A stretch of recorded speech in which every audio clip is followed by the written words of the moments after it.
of Women in Archaeology today on behalf of the Department of Archaeology. It's wonderful to see so many friendly faces in the crowd today and some very inspiring individuals in the department. So, next slide. Today,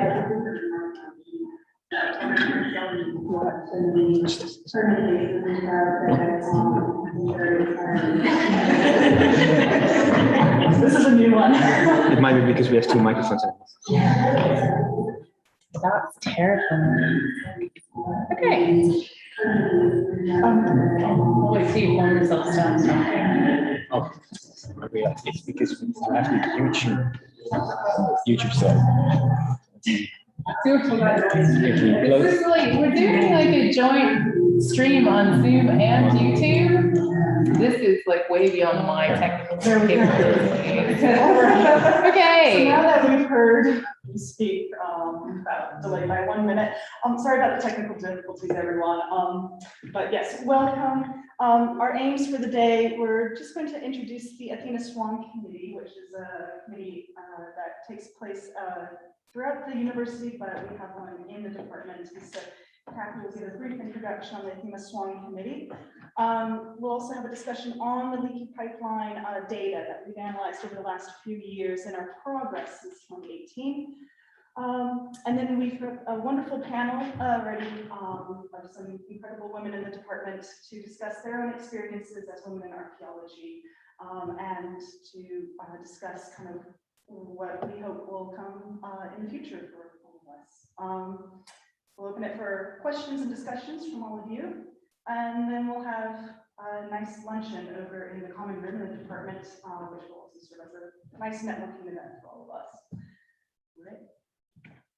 So thank you to everyone who sent along some photos of various states of field work, research, and just women being throughout the department. So it was a joy to put this together actually last night and to see all the amazing work that some of the women in our department do.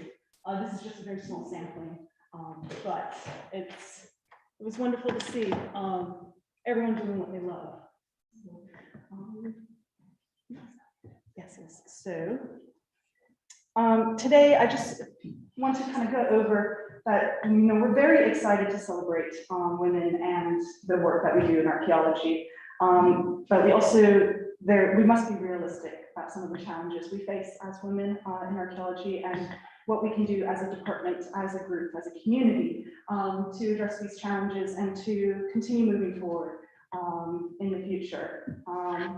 And other at the same time, as we're discussing these challenges, we're just really appreciative that we can use this as a time where we can all come together outside of our offices, outside of the lecture rooms, and just celebrate ourselves as a community. All right, so Kathy, I'll pass it to you. How many of you know what the SWAN part of Athena Swan stands for? One person? It's an acronym, so it's usually capitalized. Okay, Marta, go ahead. What is it? What? The SWAN part. The SWAN, the word SWAN. Sorry, I didn't. Do you know what the SWAN is?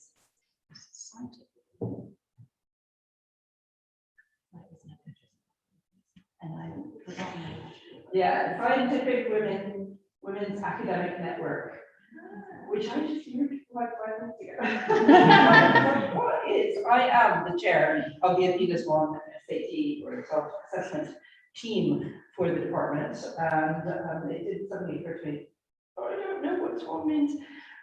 So I still don't know what the Athena part is about. So anybody who does know about that can chime in here and tell us. God has some wisdom. I'm sure that they just took it for that. Maybe. Unless somebody called Athena and donated some money towards the very likely. Just one in Greece. Yeah. Anyway. So the Athena Swan is a charter, the Athena Swan Charter. That's the Scientific Women's Academic Network. It's an international charter that awards people recognition for their efforts towards primarily gender equity in the workplace and in study places. It's sort of leaning towards looking at intersectionality now, so not just entirely gender focused, especially since, you know, we're living in a time now where we're very aware of the need not to be so binary about gender. So there's a tension in Athena's fun work, of course, when we're dealing with women in Archaeology Day. And if anybody wants to bring that up for discussion, you're more than welcome to do so.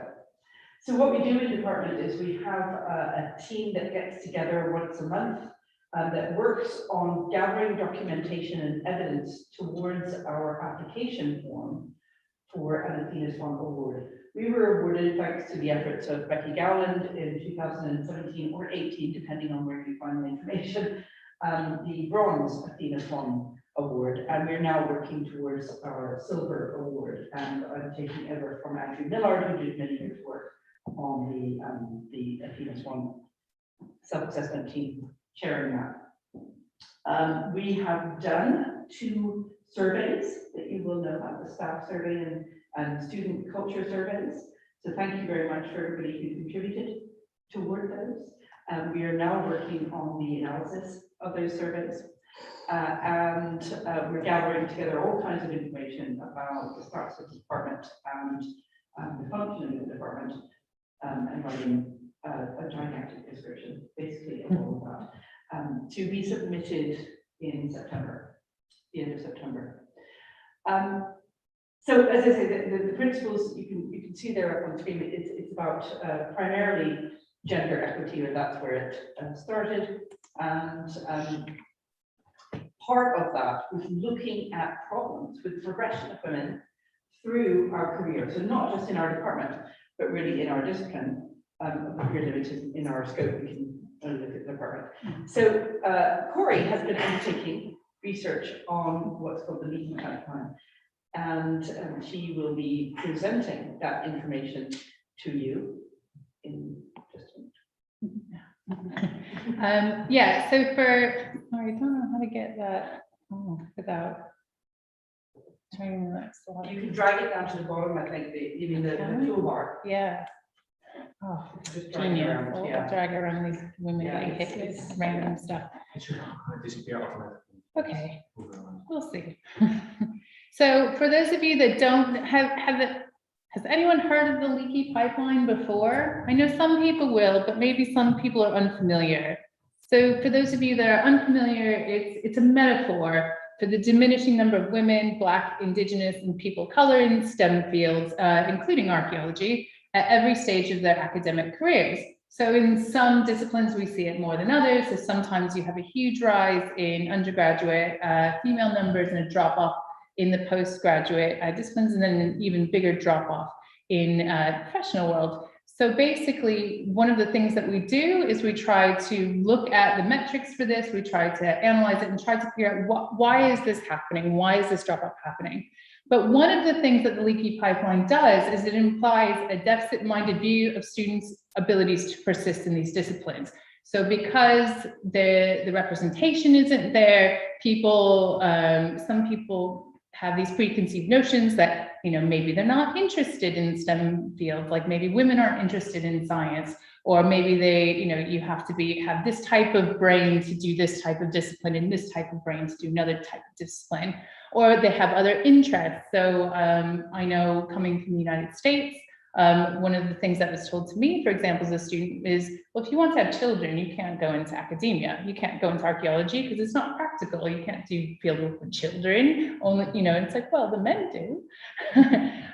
So again, it's these kind of preconceived notions that we're trying to address to understand why we see that drop off. And this discrimination, sometimes it's implicit, sometimes it's explicit, you know, sometimes it's intentional, sometimes it's just unconscious bias. It leads to an underrepresentation of women and Black, Indigenous, people of color. It leads to lower salaries, lower rates of advancement in the profession, lack of tenure, etc. So it basically just presents as another challenge for women and people of color to overcome, you know, as if we're not like hit with enough already. So that's just introducing the leaky pipeline. So in 2018 to 2019, we, as an outcome of the first Athena Swan award, we wanted to interrogate this data ourselves. So we were like, does our archaeology department have a leaky pipeline? So we held a workshop to investigate this. And unfortunately, yes, we certainly did. So this is just, I'm sorry, it's going away. This is just the data from to 2017, because that was the data we had at the time we held this workshop. So we use this as a benchmark to kind of inform what our current situation is. So at this workshop, we saw, for example, we had high levels of undergraduate females and even higher levels of postgraduate females in our department. But when it came to PhDs, 2013 was a booming year, but it had been slowly declining since. Proportionally, when you look at the numbers of male undergrad, postgrad, and PhDs, they're more similar. So we're trying to figure out why are a similar proportion of men going on to PhDs, and then professional, like academic spheres is really what we were looking at with this workshop, but not women. And then looking at just the drop off from PGT to PGR, this is current data. You can see the males and females are pretty similar, and then they decline. And then we see this almost inverse proportion. So we see, I don't know what happened in 2015 and 2016. Maybe those of us on the panel can maybe explain that data gap a little bit more, where we see a higher proportion of males, lower proportion of females. Something happened in 2018, clearly. But as you can see, it's just been a steady decline of females, and then like a bit of a boom for males, but still we have a higher proportion of males moving on to postgraduate research degrees. Some of the factors that we discussed at this workshop originally were things that we kind of needed embedded at that time at the student level. So greater networks and mentorships was one of the things that we talked about that we really needed, particularly female networks, female mentorship, and caring and parent networks, because some students are carers for relatives or parents or partners, and some students are parents. We needed more availability of funding. I mean, who doesn't? But funding and we need to know about further opportunities available. So some people said they didn't know about certain deadlines. Availability of supervisor time and attention was something else that was introduced. So one of the things that we spoke about at this workshop actually was, you know, it was acknowledged that a lot of the female supervisors were very overworked as well. Like they took on a lot more roles, and some of those roles were perceived as being undervalued. So just creating more equity amongst, you know, women in the department that are supervising. The fact that the work-life balance, at least when it was being talked about in the student cohort, was seen as a negative thing, even at the student level. You know, you have to work, and you don't get any allowance for life. And so basically, that was dissuading some people from moving on further, because they're like, well, I would like to have some semblance of a life. But women in academia don't. So again, these are all kind of things, and I can go on. These are the things that we said we'd really like to see addressed within the department. And so I'm just going to hand it over to Megan to talk about the progress that we've made since this workshop, and some of the things that the department has addressed. Okay. There we go. Great. So since that 2018 workshop, there has been definitely a noticeable progress amongst the particularly the postgraduates, the PhDs. We still see, proportionally, down here, the green line, the PGR males, and the gray line, the PGR females, have basically kind of leveled off. But we would like to still just understand why are the numbers not higher than they are. And granted, we don't have the data yet for COVID and post-COVID or anything, so we're not sure how COVID will affect the data in the coming years, but this is just showing us up to 2020. So after that workshop, the department took the proposed solutions and created some department-led initiatives to foster more inclusion amongst all identifying groups within the department. We established a decolonizing group and various EDI initiatives, which have been very successful so far. We also established mentorship and various other network events, such as a care group for those who are parents and carers in the home. And we're continuing always to expand awareness of funding opportunities when those come up. Of course, we're always searching for funding. And also we're really seeing a great involvement amongst our male colleagues or male identifying colleagues in the department. And of course, it's an ongoing conversation, which we want to have with our colleagues, and because we can only do so much by ourselves without the entire community involved. Yes, so again, this is just a reflection of the past few years. It's not our current state. We don't have the data for that right now, but it's important for us to have this conversation and always continue to discuss what can we do to always progress and to better ourselves and to better our department. So at this time, now that we've kind of reviewed the data that we've collected, we would like to welcome our panelists to the floor to discuss their experiences as a woman in archaeology and any thoughts they have on how we might be able to continue to progress as a department for all the benefit of all. So if you would like to come and take a seat. Why we can't get rid of it? Oh, thanks. No.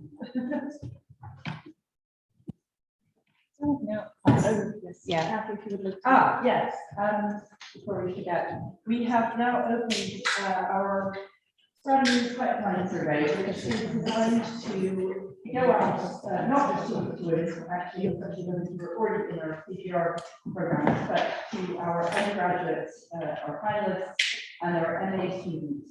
Because what we want to do is really ask them about whether they're considering going on to do further work, especially in university, and stay in the field of archaeology, and what might be part of their considerations. So we can try and predict or get some intel on what's hindering people from going forward, especially to postgraduate research. So these guys have created this amazing QR code. You can use your phone to scan it in if you're in one of those positions, a finalist or as an MA student. Take the survey and contribute to it. So please do. You could just do it now. Yeah, you can do it now. Just Right? do it now. It doesn't take long at all. It's really simple. It'll be open for a while though if you want to do it later. So. Okay. Sit.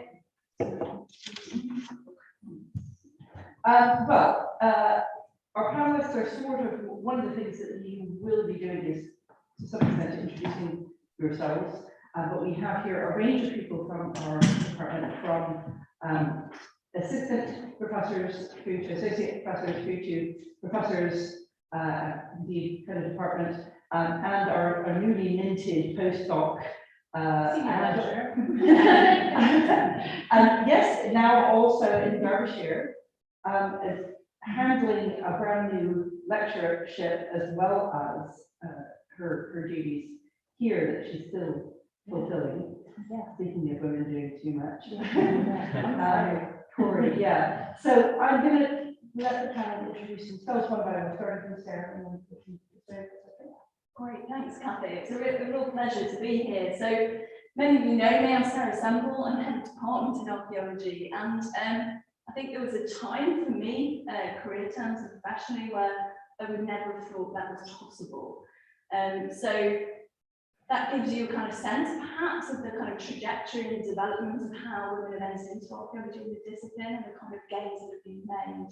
And part of ending up being head of department here in Durham, the fantastic archaeology department, has very much been around mentoring and colleagues and support, networks, and you know, finding connection support when you need it, and also finding people who encourage you and tell you that you can do things and that you can sort of break through some of the barriers and processes that you perceive as a women scholar, and often as a, you know, for those identifying as women within archaeology as well.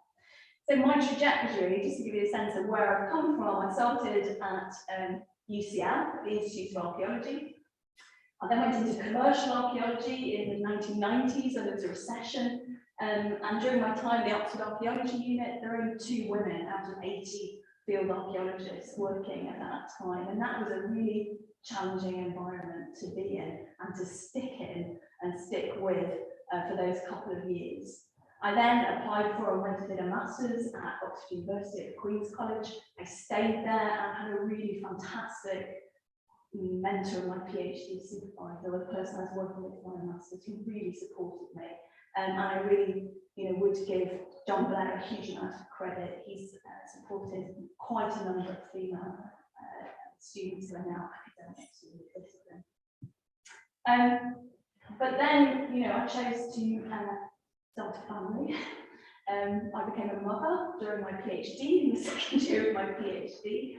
And that brought, you know, some interesting challenges with it as well. And Oxford certainly wasn't really geared up for PhD students with children. I mean, one of my abiding memories is trying to get a pram and a toddler up the steps to Queen's College to get to see the missions of that day.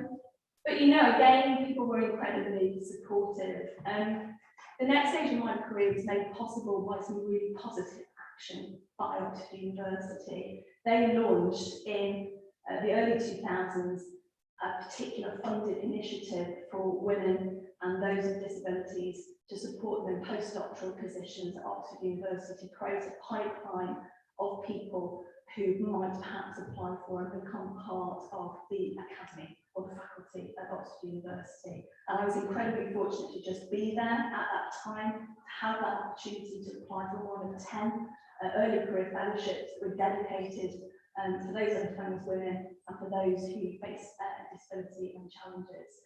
I, you know, successfully getting one of those at Oxford. I was based at Wharton, the St. Cross College, and really, you know, I count that as a major step towards getting a place in the profession. I then went to Chester, where I had the fantastic first permanent lectureship, where I had to settle a new department of archaeology, which was another sort of massive challenge. So I settled a single honours programme to join the joint honours programme, and then just after 2 years there, the job came up at Durham for medical archaeologists. And so I decided to throw my hat into the ring for that. I applied for Leicester at the same time for a 5-year postdoc fellowship. And that's really sort of my, you know, my kind of CV and career journey. But as you can see, peppered with points where people have supported me, or opportunities came up that enabled that progression as well.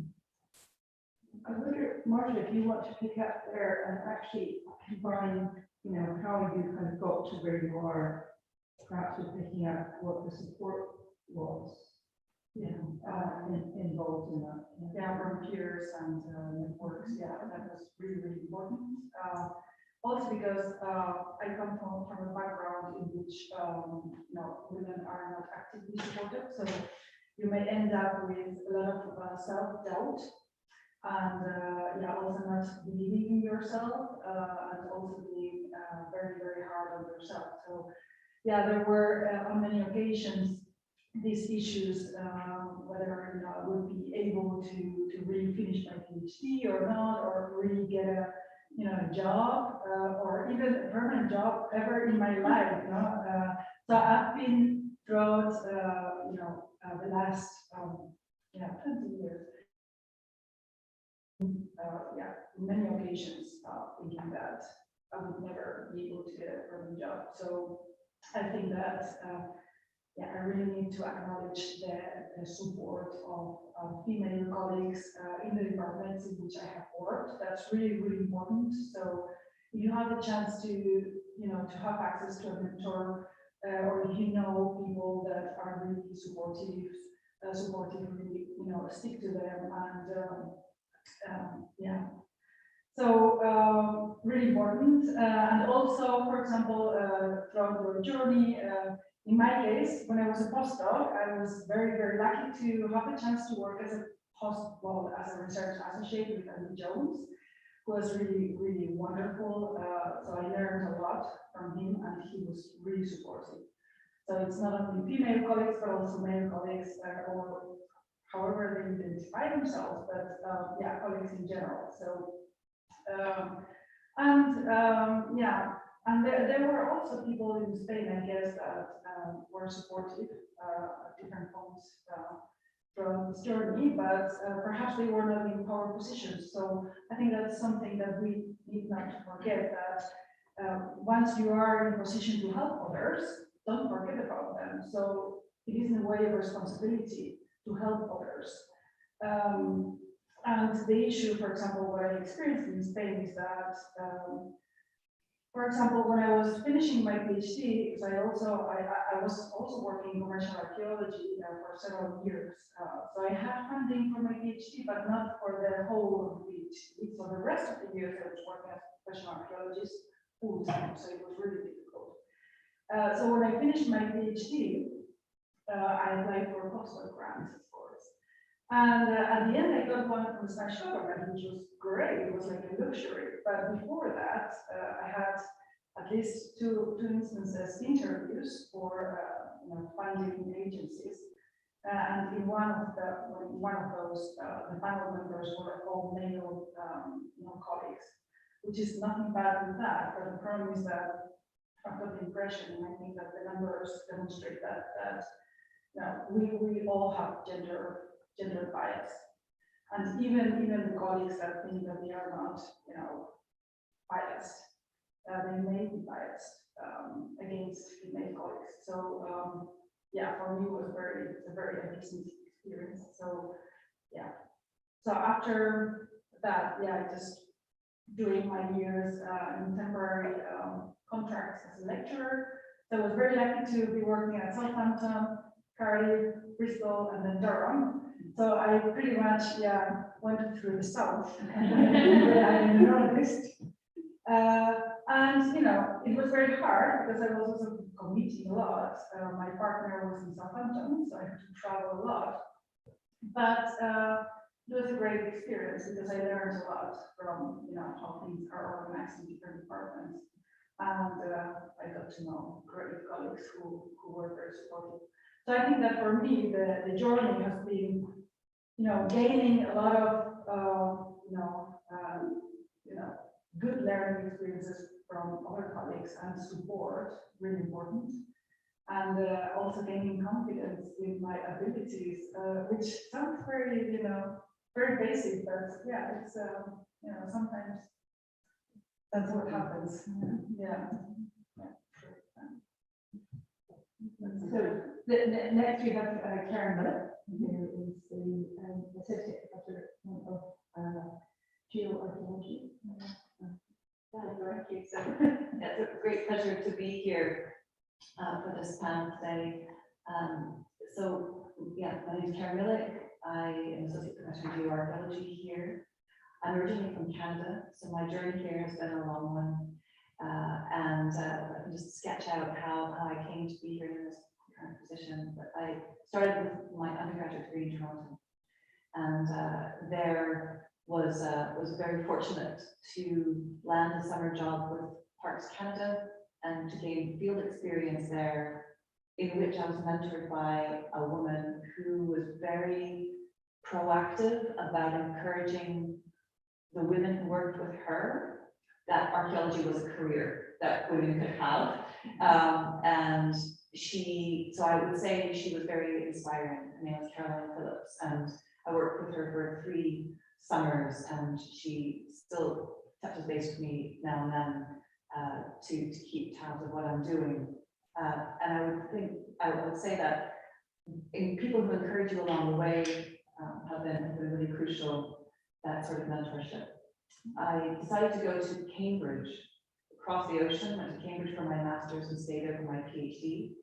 And that was also, I was very strongly supported there by both male and female professors. I would say Professor Charles French, my supervisor for both of those projects, and Professor Catherine Hills were really crucial. And I was very fortunate that by the end of the PhD, a new department was opening up in Aberdeen. My PhD was not an easy route at all. I would say I had great projects, I had really good support, but I lacked confidence, even though I had, I was there. But I felt quite, I guess, intimidated in a way by that group.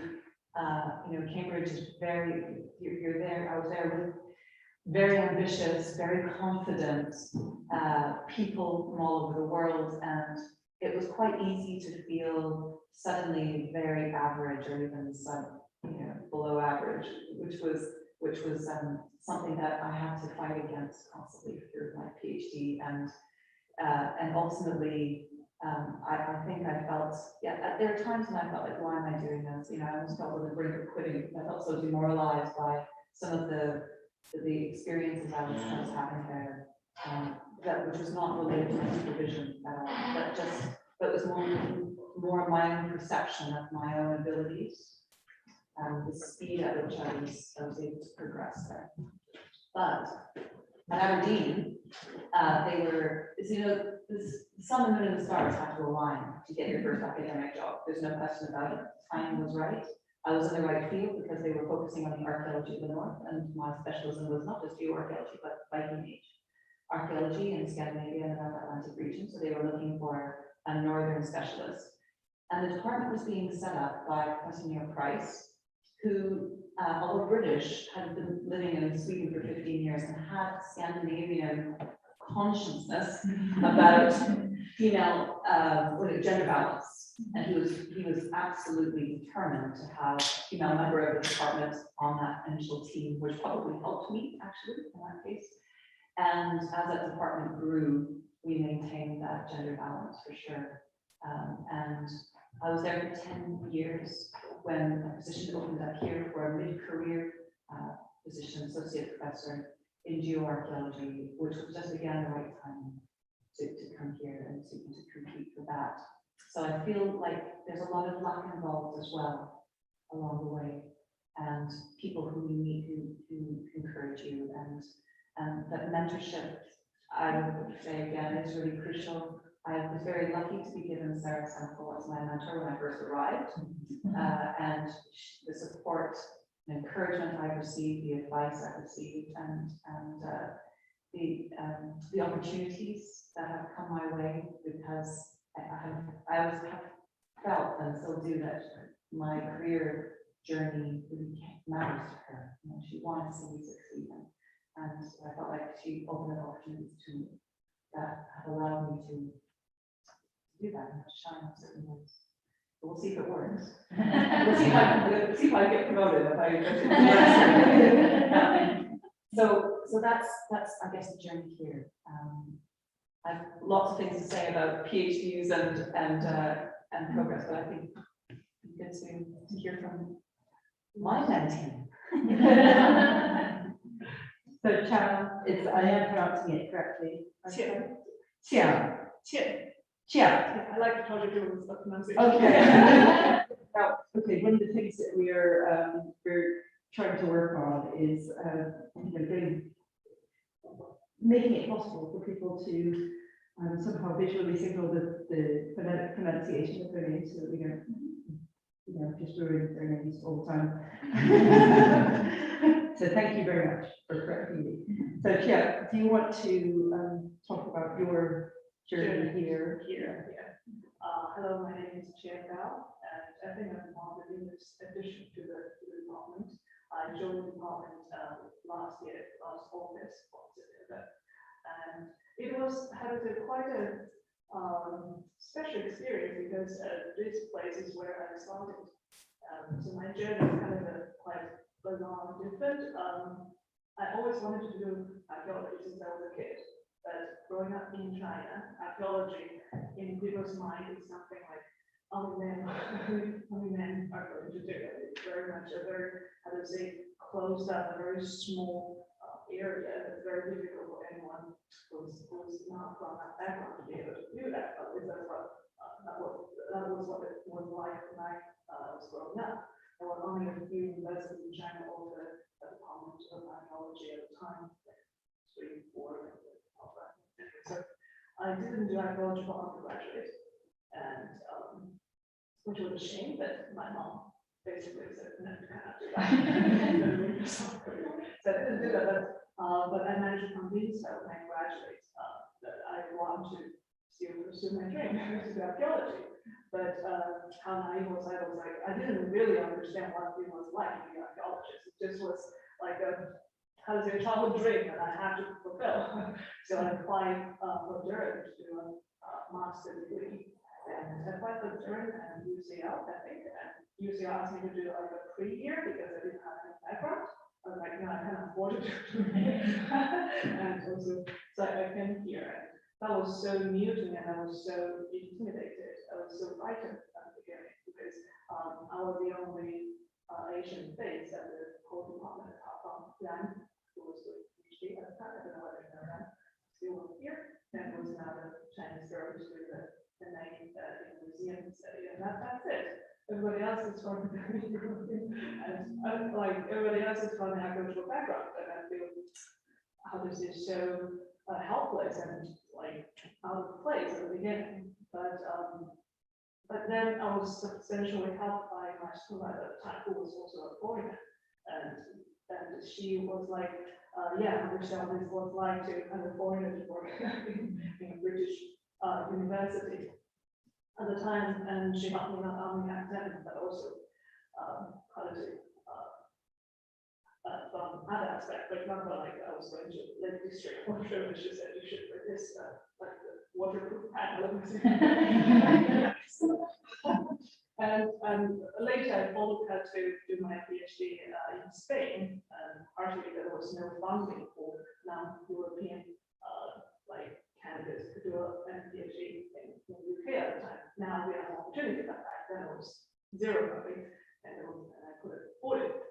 So I went to do it in Barcelona, and I got funding there, which was also a lot of help from both my supervisor and also other people's networks there.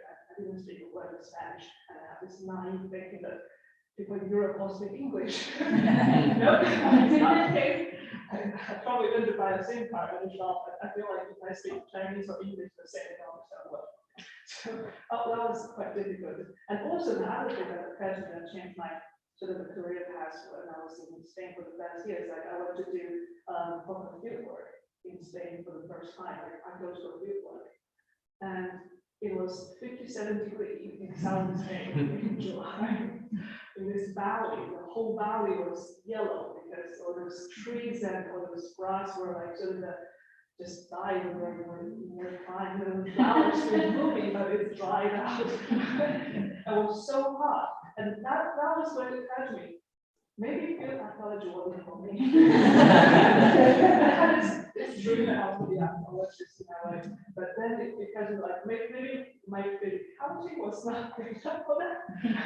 So, and then so I slightly changed my research. How does it focus to heritage? So what the remains from the past matter to the contemporary society, to current people, and that suddenly in the last 10 years become a more important topic.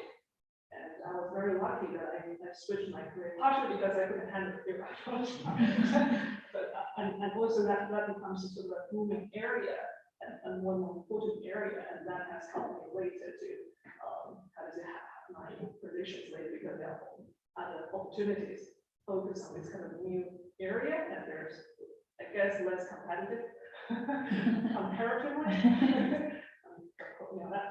Anyway, so after that, after the PhD, the moment you think you're right, I feel like, oh my God, I lost the direction. What am I going to do? I have no job and no funding and stuff. And in a country my visa is probably expired. Yeah, all this kind of And I met my husband at the time, so another thing as a woman in academic field is like you, especially in the early stages of your career, you might have to move city and even moving country. It's kind of a quite common choices you have to make. And as a woman, you also, when you reach that age, you most likely have a partner and you want to have a care with your partner. So one of you have to make a compromise. So those are the things that I think are important. Well, I managed to have a partner who's willing to move with me, which is very lucky. So I got my first postdoc in Stirling University in Scotland, and I spent 4 years there, which was great. I really liked it. And this is my first permanent job. And I do think, how does it, even my background is archaeology, but my research area is sort of a branch of archaeology. There's one thing I want to share with you is like, if you are not good for this kind of traditional aspect of archaeology, it's still okay. You don't like to do good work in kind of I was like charcoal. It's still okay. There are still other areas, other sectors in relation to archaeology that you could focus your expertise on, could focus your energies on. And if you find it interesting in dealing with the contemporary aspect of the, how to say, of the physical and intangible remains from the past, and you can find how to say, other area that you can put your knowledge and your passion to use. Yeah, and that's something I like to share. Yes. Corey, our panelists, would you like to give us an overview of your story so far? Yeah, thanks. I'll be mindful of time. But yeah, so I dropped out of school at 16. I left home at 16. So I didn't think I'd ever go to university. I didn't think that I'd ever really do much with my life. In my culture, women don't really do much with their lives. Well, no, sorry, I shouldn't say that. I hope no one's watching. It's higher education and professional employment is not really something that is embedded in my culture for women, anyway.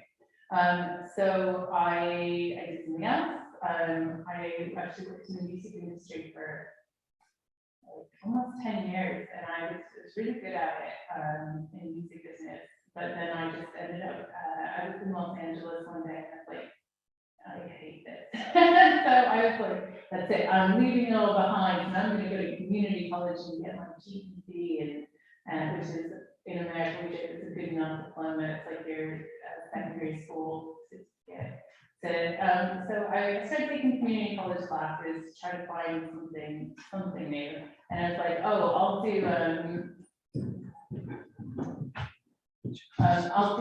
history. And then I went to history, and they're like, you need to learn 3 languages. Like, I'll do archaeology. That's terrifying.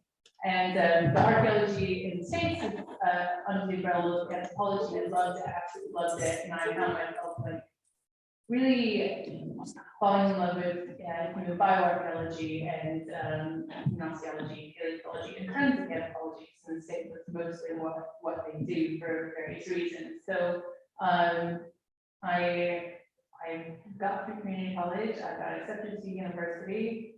Did really well in university, which surprised me because I think talking about some of the things that other people are saying, like if it's not something that you're accustomed to having in your everyday life, don't relatives that have gone to university, if you don't have other women necessarily like you that you see in those places, you don't think that that's a space for you. So I really, and then obviously leaving school so early, I was really surprised that I was like, oh, I can do math, like science, I can't believe it.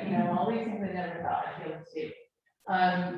So I graduated with 2 BAs, one in anthropology, focused on forensic anthropology and bioarchaeology, and another in classics for Greek civilizations, because I was going to go work in Greece and become this eminent Greek bioarchaeologist, but that was a little bit harder than I anticipated.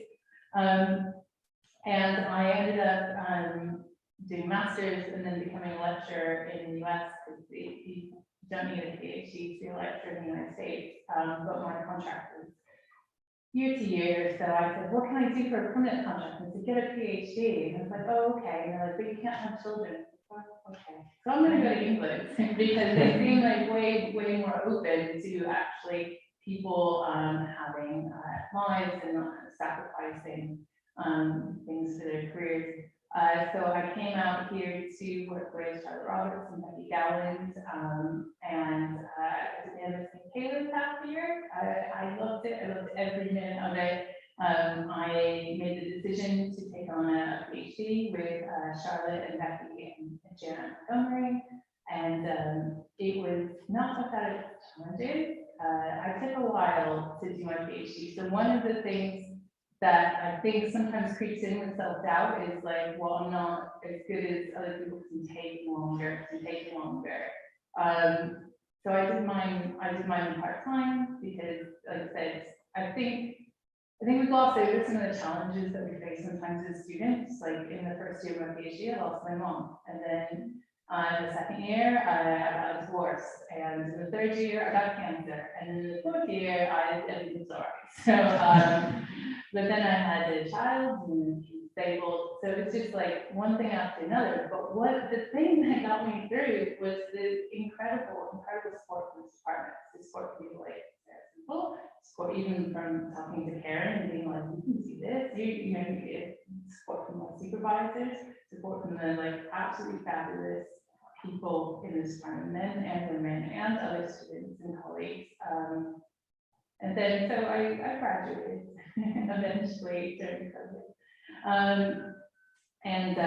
Yeah, so as Kathy said, I've now been appointed my first permanent position, which is, again, it's just luck. It's maybe a little bit of like talent, but it's just all like, as Karen said, suddenly the stars aligned, and I landed a permanent job, and because of my opportunities I was given at Durham, especially to publish a lot with my supervisors, I was offered an entry-level senior lectureship. So that was like, so now I feel like a complete imposter, like, I don't know if I'm doing anything, do I even belong here? But I do, and yeah, so it is kind of getting over some of those, all of the kind of invisible backpack that you carry of self-doubt, plus trying to acknowledge your accomplishments and the challenges that you've overcome, but also acknowledging that there's no way I would be here without the support of people in this department, without the support of my peers, without the support of the academic staff. There's not a chance. I would have dropped out years ago. So I think that strong mentorship and the strong networks, particularly between each other, is something that should be really valued. Sometimes we don't think about it, but you know, for those that are students now, like you're going to be the future of this discipline. You know, hopefully you stay in it if it's where your passion lies. So you know, value those networks and mentorships that you can have in this department. It's an incredibly supportive place. So yeah. All right. Right. Yeah. Can I just come in there and pick up on one thing that came up, and that was really important, is being prepared to move and the tension of settling down, because I think that probably disproportionately impacts women still. Do any of you want to pick up on that in particular, and then pick up on any other problems that you see that still really affect women? I mean, that to me is a key one. Yeah, I mean, well, I think I'd certainly identify it, and I've identified it in a different way, which is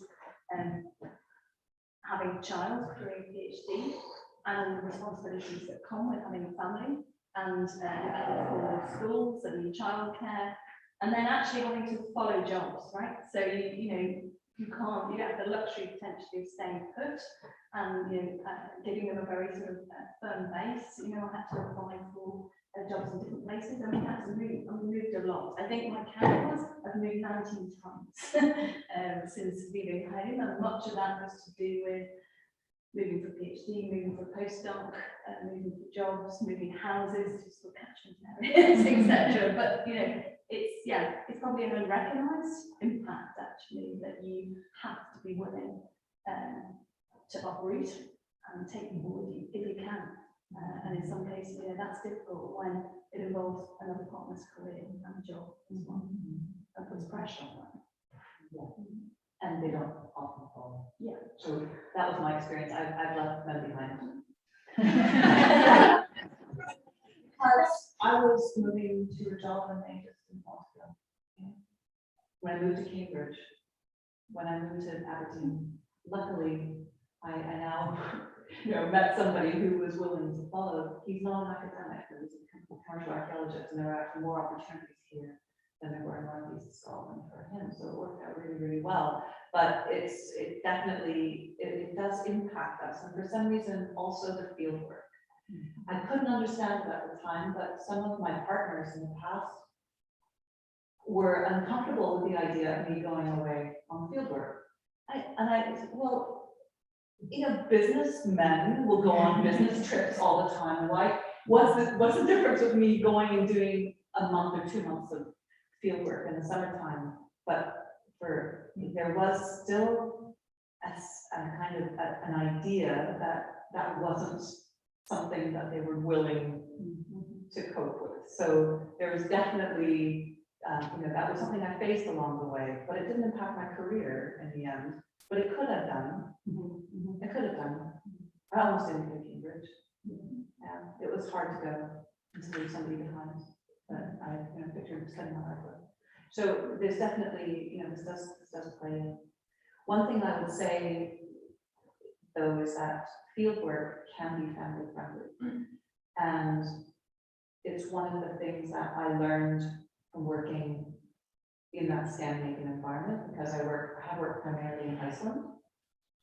And I worked there with colleagues who brought their children with them into the field, which I've never really seen done here in the UK, but I know it exists. Some British women have done that as well. But in Iceland, routinely men and women were bringing their kids into the field with a babysitter, or when they were old enough, just letting them run around by themselves, mucking about in all weather while you were digging. And then they had, in the evenings, they had their time with their kids just as you would day to day when they're at school. So I eased my worry, that just calmed down my concerns about that. And now, as it's happened, because of COVID and all sorts of things, I haven't taken my son to the field yet, but he really, really wants to go. He's now just turned 6, and next time I do plan to take him to the field. And well, he's half Icelandic anyway, so it'll work out well. But they love it, So don't be afraid of children not wanting to go. I don't know. Did you take? Yeah, Did you take yours to the field? I think also, of course, working with Scandinavian colleagues, there's a great model there actually with archaeology about family-friendly kind of workplaces and conferences. Scandinavia's the first place where people bring their kids to conferences, men and women, and I think that's something we've been really slow to catch up on in academia in the UK. Being a family-friendly department, running family-friendly events, running family-friendly field work, just accepting that people have all sorts of issues around caring or issues around children, or they have partners, they have lives outside of academia, and we need to do more to kind of enable and embrace that, rather than perhaps the old traditional model that coming to work and staying within. One thing that's changed so recently because of COVID, which I think is great, is I was in the mindset like, oh, where am I going to have to move? Where am I going to have to move? And my newest job is 2 hours away, but because of the ability to do remote working now, it's not so much of a pressure. Like I don't need to uproot my husband and my child. Like I can commute in on days I need to be there, but but still have that autonomy to do my research and do my other academic kind of responsibilities from wherever. I mean, I argue that I should be like on a beach drinking margaritas doing this, but I think that was like a touch too far. So I recognize that you have to kind of go to where the work is, but one thing that COVID has kind of gave us, and I hope it's not taken away, is a little bit of flexibility in that area. So it's not so harsh and yeah, I mean, I'm thinking my son's he's 8 weeks old. He loves it. He absolutely thrives in that environment. I mean, I try to keep him away from humans, but I think it's important because so I run a field school in Romania, and students come from all over the world to go on it, and they see somebody who's teaching them and who's training them, and there's a child there. And the one thing that I fed back to with some of the students is that I didn't think you could bring children to archaeological sites. It's like, well, yeah, as long as you give them like a safer environment. They're not in the trenches or anything like that. But it's important. So some of the feedback that I've gotten is I actually allow any students that come in to take partners, take children, I'm shocked even that a lot of field projects don't allow like students' dogs, because they say like no dogs on site and stuff. It's like, why not? So I think again, creating these environments that are enabling to people that have lives outside of this kind of very narrow field is really kind of our way to equity. I don't see why we can't do that if we can create a safe environment, why we can't just include everyone. There's one thing I remember, I don't remember her name, but I saw her as a role model. In 2015, I was at the UNESCO where we were trying to get in Bern, Germany, and there was this female professor, I just don't remember her name now. She carried her baby at this international conference to do a presentation while her baby in her arm. That really shocked me. That's possible. You can do that, and she's so confident, and she just maybe there was some awkward why she's doing that, but she just didn't care at all. How people look at her. And I saw her again. I think it was half a year later at a conference. Somewhere, I don't remember now. And she still had a toddler with her. And she still carried the kid to do the presentation, and she just didn't care how. And I talked with my other colleague over. Yeah, that would be normal. That's how things are supposed to be for women in academia in the future. If you have a kid, you want to bring a kid to those kind of workplaces. It is acceptable. It is something that should be normalized. There's something that I don't have kids myself, but I think it's kind of encouraging to see them as images in the workplace. Well, now, part of this panel discussion, we presented the data from the pipeline, and we would like to touch a little bit on it, and hear your thoughts on perhaps what might cause a leaky pipeline for women going on to higher academia or even pursuing archaeology as a profession, maybe commercially or working their way up to professor in the university system. And so we presented data, but I'd love to hear your thoughts on what might cause it, and suggestions on what we can continue to do to better the situation. A number of things we brought up in conversation, and I'm still stuck on this kind of, The moving kind of thing is so important, but there was the imposter syndrome as well. I don't know that that actually stops people so much from going on, because it didn't stop me. It was there. It was definitely debilitating. So, Yeah, well, the one thing I would say is that transition, that's the most dangerous thing that people here might disagree. I'm not sure the most dangerous thing that I've ever seen is the transition from a PhD to postdoc. So that moment when you've undertaken a really challenging project, just bringing a PhD to completion. Yeah, that's no mean feat. It takes its toll on people. There's the mental pressures. There's just the sheer sort of scale of producing that single piece of work. But then people reach the end of that and they go to the Viva, and successfully pass. And then there is a kind of almost like a sort of cliff drop potentially there for people because they finish their position as a PhD student, they may lose their account and their connections to a department, they may lose their library access, but they're also very keen to kind of progress in their career and get postdocs, so that's a really sort of challenging and difficult world. And so I think there is one of the biggest potential things is losing confidence during your PhD, and then losing your networks just as you finish your PhD. And I think there are two areas we should be focusing on, and particularly to kind of, stop the leaky pipeline, is actually those kind of windows of end, if you like, when you can potentially lose your connection to the place and your connection to mentors and networks on there. And that's your peer group as much as your supervisors.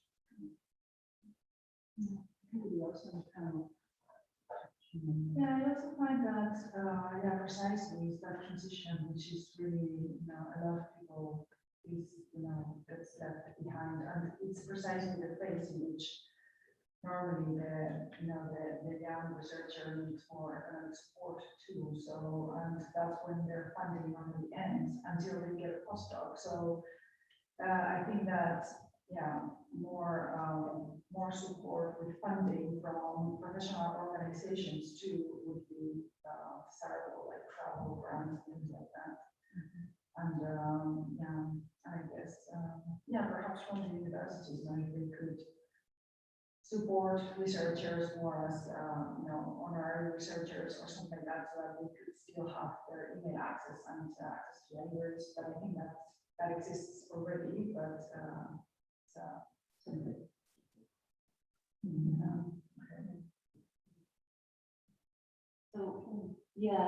So something I've been thinking about is so this data doesn't show you the individual choices behind it. Not everybody goes into an archaeology undergraduate degree or master's or PhD with the intention of a career in archaeology to start with. And that's absolutely normal, So lots of people do an undergraduate degree in archaeology because it's interesting. And obviously, many women find it interesting because those undergraduate numbers are really high. And then they're going on doing all sorts of interesting careers, right? Maybe using those skills that they learned in an archaeology degree to do something else. So there's a difference there between what people are, what their career goal is. But within, say, those for whom Plan A is an archaeology academic career, that's different. And my own experience, with my PhDs, and I was just looking at, thinking about the numbers, and the numbers of PhDs and successful, women PhDs is really encouraging. I mean, because obviously the data now, the last 5 years, has been good here in this department, but more broadly, I've just come from the UK Archaeological Science Conference, and I got the data from them this morning. There were, because I noticed that there's very strong attendance of female speakers and attendees, and this is PhD students as well as early career researchers and more senior people. There were 113 females and 55 males at that, just based on the names. So we're not talking, don't know how they identify, but that's just based on their names. So a very strong representation there and among those speakers. And among my own PhDs, I've also had mainly females. So I've had 8 females and 3 males finished, and currently have 5 females and 2 males undergoing PhDs in progress. So once again, very strongly female, and most of those have gone on to their Plan A job. Their Plan A job wasn't always an academic post. So 2 of them have lectureships, 2 of them have museum jobs, which was their Plan A. One of them is in a non-governmental organization because she decided during the PhD that it wasn't for her. she struggled with the pressures of the academic job and especially the feedback from peer reviewed writing, getting your articles peer reviewed. She found that very stressful and sometimes depressing. And what she decided to do was move sideways into a career that focused on STEM, youth, science engagements. And she's now probably earning twice as much as me in her job. She's just developed a management role in a big organization that focuses on getting youth into science. And she's using her PhD. She's got lots of volunteer work while she did her PhD, and she's using those skills now in her current career. And it's actually it's the same with the men. Some of them just decided that academic writing was really for them, but they love the science, and they're now doing statistics in the private sector. I should say that I have one leak through that pipeline, and this one really upsets me even today, and it happened just a few years ago, so this is recent. But one of my PhDs, very talented and passionate chemist, who did a provenancing study on Iron Age artifacts, got her dream job as a postdoc at the British Museum. And she then started to expect a child and found that she had to work there long enough to be eligible for maternity leave. Okay. So, and her husband was also a postdoc with a fixed term job, and the lack of security terrified them. So she decided to quit her dream job in order to do a year of teaching training. And she's now teaching chemistry to high school students in an inner city London high school, a Catholic girls' school, totally inspiring them, because she's still as passionate about that as she was about her research, but she misses research. So I heard that you were in touch just a few months ago. She really misses the research, but she made that decision to protect her son from financial insecurity, because when that happened, and she didn't know if she was going to have a permanent job, and her husband, so this still happens, and it's just because of the timing. I don't know, the number of months she had been working for them wasn't sufficient to get that maternity pay at the British Museum. That still really bothers me. But most of my other, female PhD students got their plan A. So what I would say to you is that academia doesn't have to be your plan A, and it's okay to change your mind. So that leaky pipeline might be people's informed, justifiable decisions that the academic path is not actually necessarily plan A. You can change your mind during your PhD, and that is absolutely fine, right? So just be a bit aware of that too when looking at this thing. That strikes me as very interesting. Having just created this pipeline survey, because what I didn't ask in the survey was, did you intend or do you intend to go on to a career in archaeology? Because that would be a very useful thing to measure. And is that disproportionate?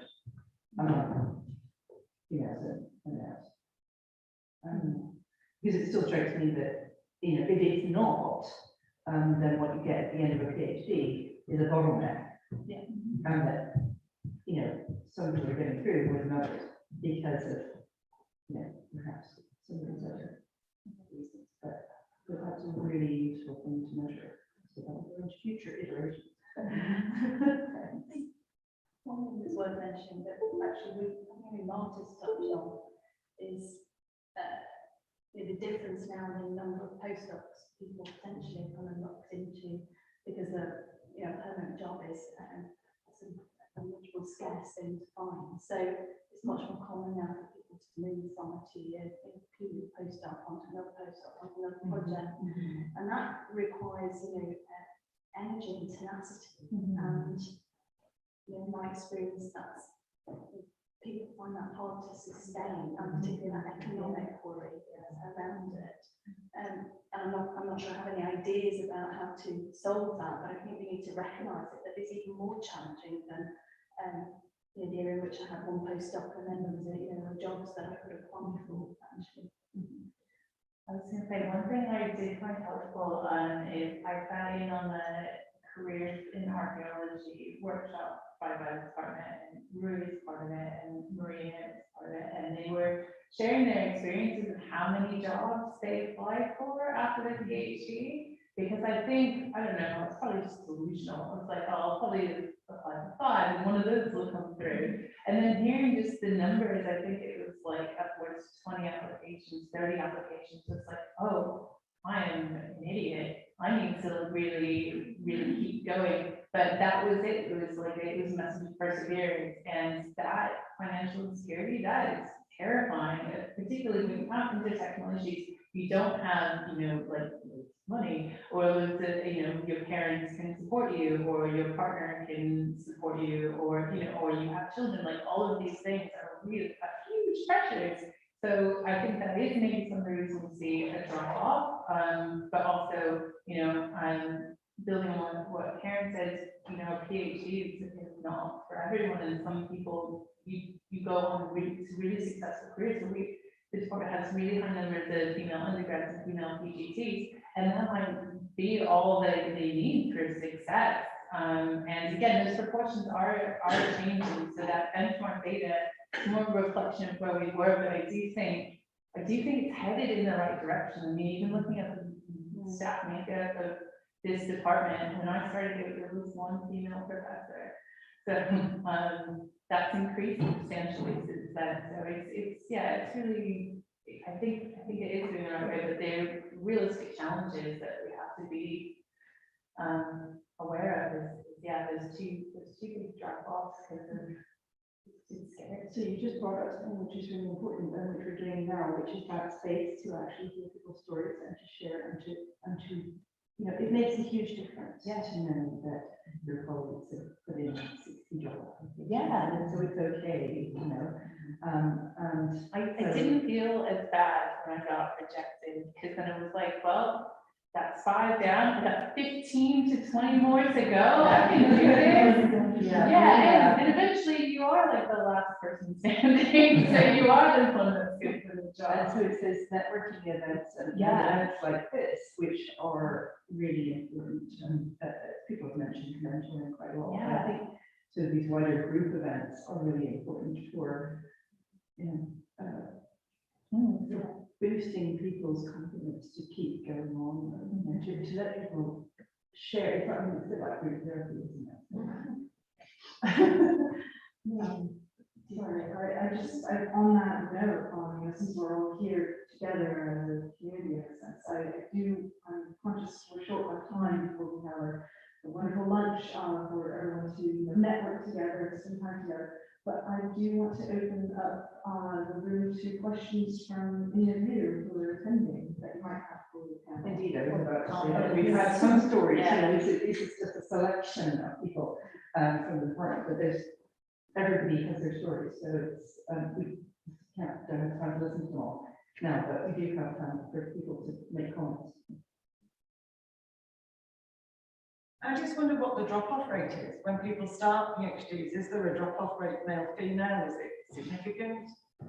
Do you manage to buoy up the people and get them to stay in the undergraduate or in the taught or the research masters? Because, you know, everybody says that PhDs are hard.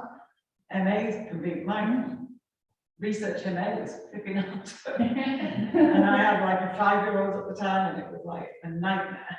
I worked like 70 hours a week. It was just a complete nightmare. I don't think my PhD was as hard as my research MA. I think that was just, it was so intense and there was so much expectation. The deadline was so soon after you started. I know it's that 12 months just shot by. Just wondered, do you manage to keep people going, or is there a drop-off rate, and how significant is that? If people's lifestyles change and if things happen. I coming on for our department, our completion rates are pretty good, actually. So we are getting the majority of people through, but I think there are, you know, and actually I can tell you that I think we do very well in our faculty, for example, compared to other subject areas. So I think that's quite interesting, but there is a drop-off rate, very clearly. It's not predisposed actually, particularly to women or to those actually. But you know, we do use people. I mean, something else I think is worth saying, I know that other people here and other colleagues who are here might want to come in, but you know, there was a big shift in the funding climate, which changed a PhD from something that could take many years to something that was meant to take 3 or 4 years. Not everyone works like that, actually, and particularly when you've got other things happening in your life.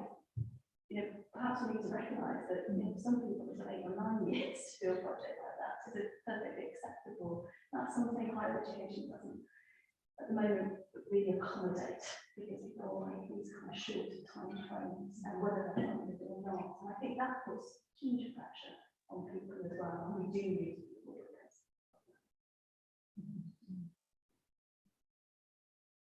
I guess I wanted to ask, well, thank you so much for sharing. Your story is like really great. I feel like I'm at a time in my career as well, so this is like super inspiring hearing from like such a woman now.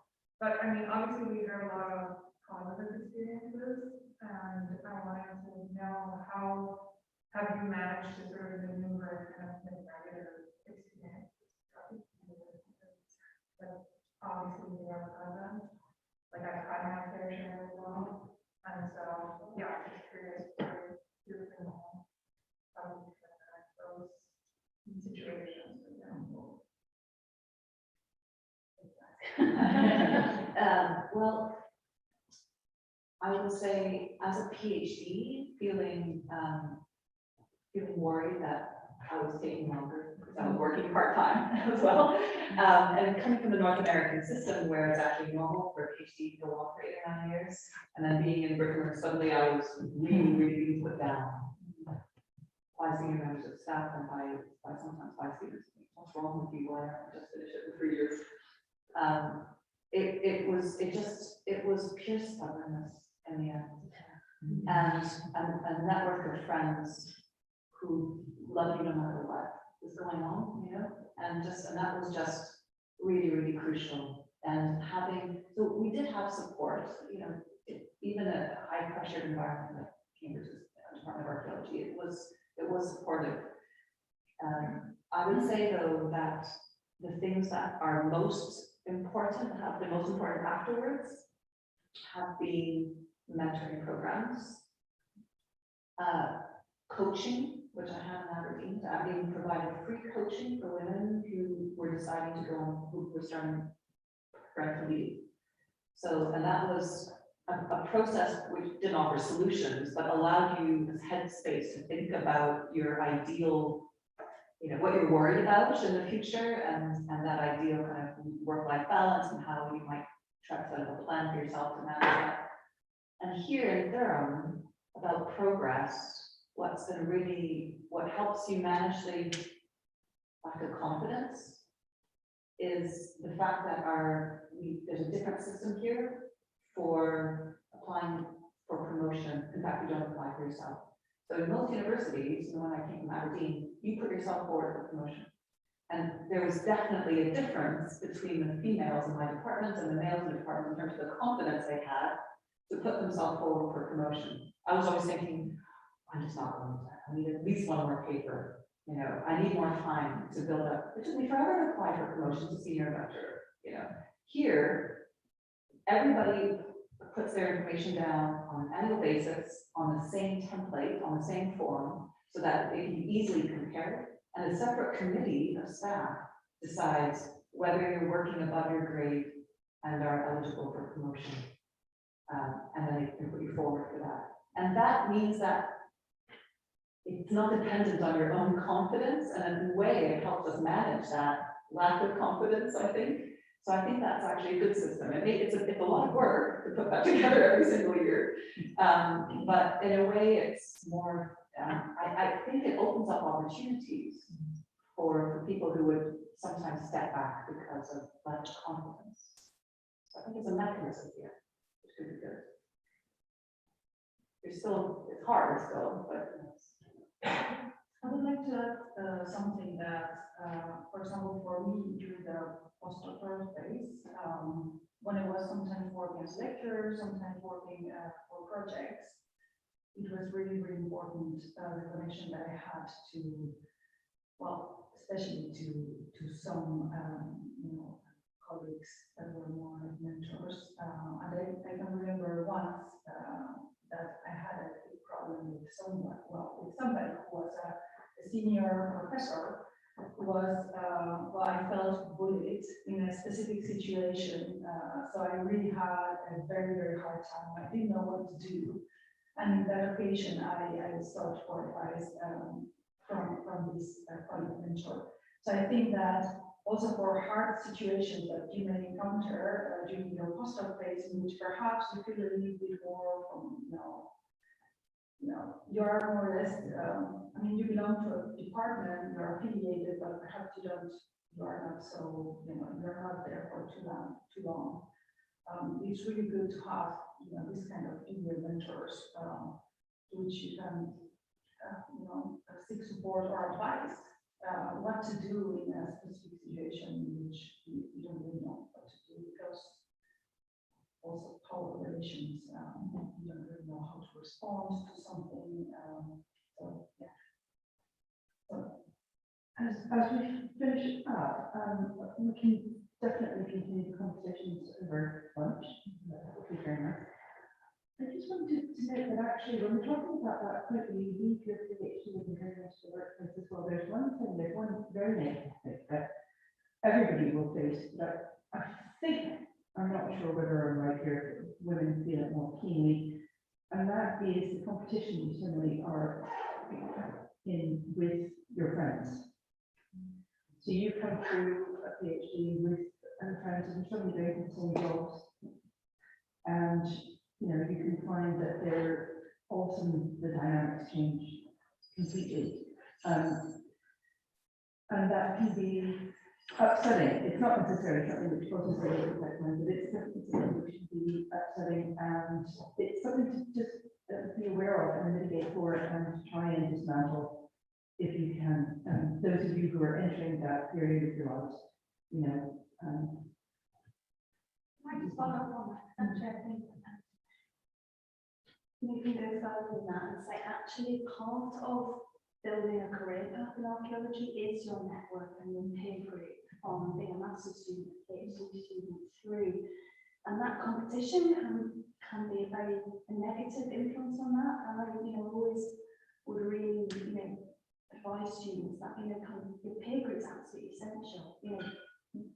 Treating it as something you've all got to go for the same job or you've got to apply for, but supporting each other through it means you're going to move through with colleagues in different places, more opportunities will open up. Whereas if you go into direct competition with your peer group, that can cause ruptures which actually don't help the others as well. Yeah, I've just obviously been very recent on the job application circuit with so many bioworks that have graduated from here, and we actually helped for those of us that got interviews, we would practice with each other interview, and then we would celebrate when I lost out twice to jobs from most people from this department, but I didn't be like, oh, man. But I was amazing, so I think maybe changing mindset from competition to collegiality, because as you said, opportunities will open up. It's just how long can you hold out sometimes. But it is important to keep that network, to keep those ties, and also celebrate each other's successes, because sometimes you just put your foot in mouth, sometimes it institutes, and there's nothing, no amount of talent is going to make up for that. But yeah, so I think that's a really important thing to keep in mind. It's your network and your colleagues and mentors. Getting advice on the kinds of key questions that people ask in job. Oh yeah. Oh, sorry. I'm taking up so much time. Sarah coached me for my last interview. I got the job, so not that she got me that sort of steady, but I'm sure for a small nominal fee.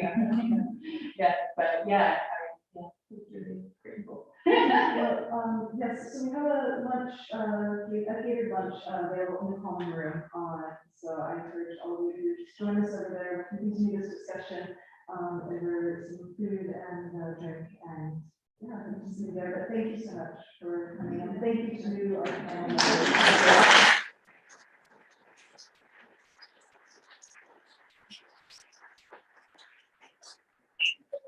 Thank you to Tori and Jacob for their organization of this, and Tori for your research on the digital pipeline.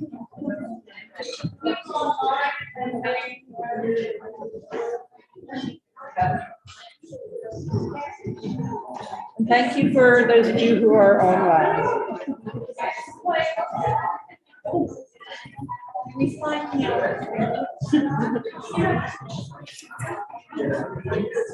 I think if you should be end the meeting,